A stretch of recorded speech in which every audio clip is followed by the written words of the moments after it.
The views and opinions expressed in this program are those of the individual hosts and do not necessarily reflect the views or position of Glickman Digital Media, Your Culture's Edge Podcast Network, our shareholders, and our sponsors. This is a Glickman Digital Media original production.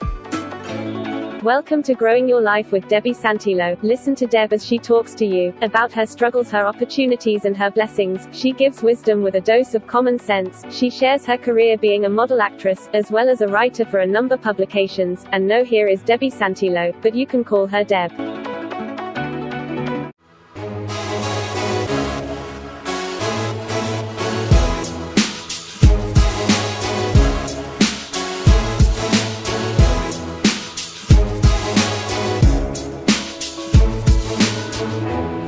This is Debbie Santillo, and I've come to you on this podcast to talk to you about just finding a little space for yourself to chill.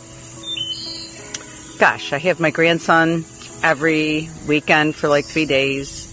Got to bring my son back and forth to work and to other groups and things throughout the week. Got a house to clean. Just when I think I can sit down, I got a cat looking at me meowing, wanting fresh water or food or wanting to go out or be brought in. Sometimes it feels like you never get to just sit still. But that magical moment when the cat is just, I'm looking at her right now, on her little leash that we keep her on because, you know, there's like coyotes and stuff in the fields beyond my house here, so we can't let her just loose. I would feel terrible if something happened to her. But she's been growing up that way since the day we first got her as a baby, and she's very content. I bring her very long leash, and I bring her to different spots in the garden and different spots in the grass, and right now she's under a beautiful shady tree. And our neighborhood has gotten exceedingly quiet. All the children have been playing outside, splashing in their pools, just like my grandson. Now our grandson's having a nap, birds chirping in the background. It's very quiet. And it's very tranquil and peaceful, and the sun is shining, and I'm standing in a pool much colder than I like. I got spoiled last summer because it was so hot in this area. My pool for 7 weeks straight was over 90 degrees. And some people say, oh, that's not even refreshing. It's just like, well, I love it. Sorry. Get your own pool. I love it when it's over 90. Because even if it's a shady day, you can still get in it. Even if it's at night, it's like stepping into bath water. I just love it. But today, because we've had a couple chilly nights, which are going to go away. We're going to go back to some warmer weather now. But we've had some rain, some chilly nights, some thunderstorms. The pool kind of went down in temperature, and it's 83. 83. Some of my friends, that's as warm as their pools get. To me, that's chilly. But nonetheless, I got my body into it, and I'm getting used to it as I'm talking to you. Taking a few minutes out to myself before I start vacuum cleaning it, so that it'll be sparkling, clean, and beautiful. Taking advantage of my break. Well, I don't have to be kind of watching my son watches his son. And I absolutely love this time of day. I'm not going to deadhead. I'm not going to water the garden. That's work. I'm just going to stand in this pool and talk with you. And feel blessed about the fact that I have a yard and a garden to water. And to deadhead.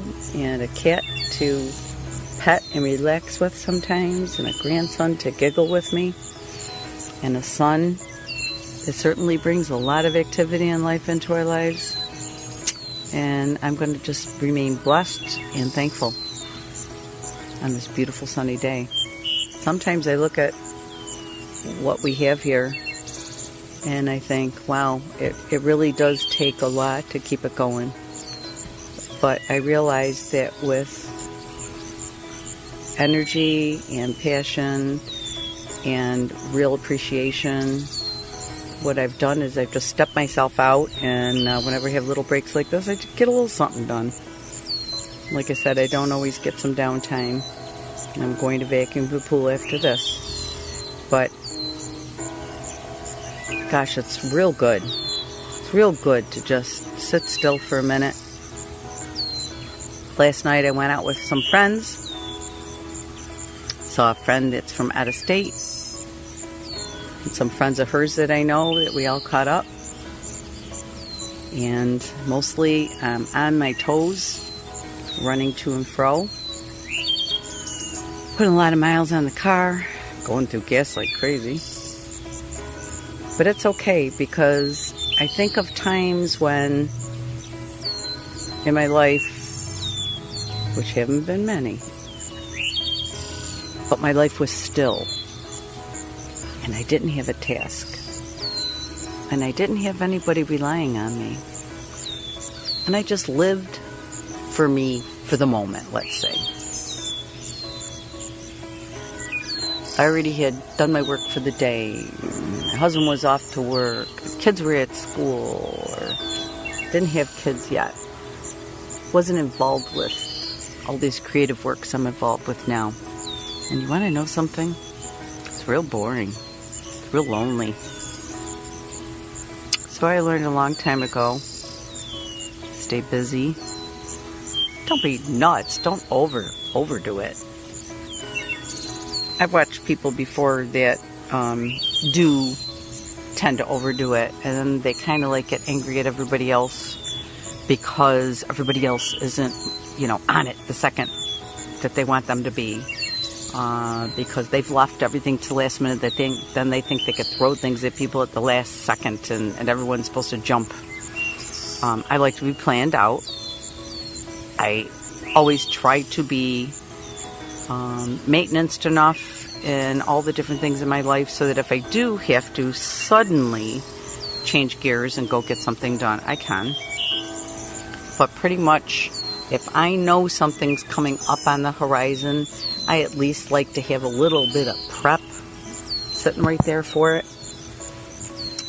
Something that, I could make sure that I'm sort of getting done in the meantime. While it seems like there's nothing else to do, trust me, there's always something to do. Always. So I just wanted to kind of talk about that. Some people don't know how I get everything done in my life, and I guess when it comes right down to it, it's because I really don't let a whole lot of time fly in each and every day when I'm not getting something done. I'm honestly giving someone a ride, or cleaning something up, or reorganizing something, or doing my writing, or catching up on emails or bills, or cleaning, or shopping, or cooking, or watering the garden and deadheading, or weeding, or just sweeping dead buds from beautiful flowers off my deck. Catching up with people, that's something that people have to learn to fit into. Catch up with people. Sometimes people don't got time to talk to you for 48 minutes, and that's very well understood. Sometimes just shoot them an email, or shoot them, something on the message on the Facebook or text. Just say, hey, you know what? I was doing this today, and I thought about you. Hope everything's well. Somebody just did that with me today, sent me a private message, wanted to know how things were going with my son, my grandson, and everything, and I got back to them. I appreciate the fact that they took the time to, wonder how I was doing, and I appreciate it. So, as you sit, maybe feeling lonely and bored and being negative and acting like nothing's going right in your life, get up, get something done, make your life more organized and smooth, so it's smooth sailing, so that if calamity does come into your life in a second flat, in a whirlwind, you already got your nice foundation already built, and you can handle it all.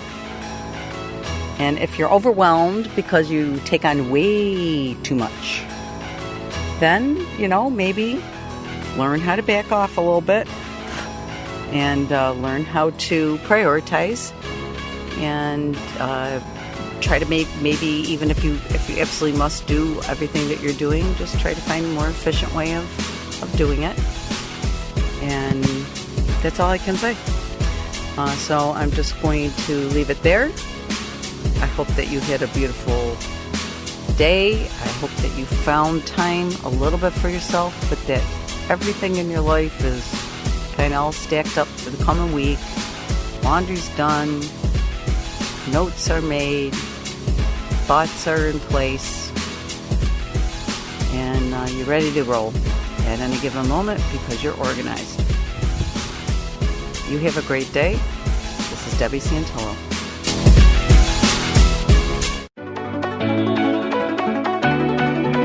Growing Your Life was created by Debbie Santillo, and developed, produced, edited, original music by CJ Glickman. This is Your Culture's Edge Podcast Network presentation, and a Glickman Digital Media original production, all right reserved.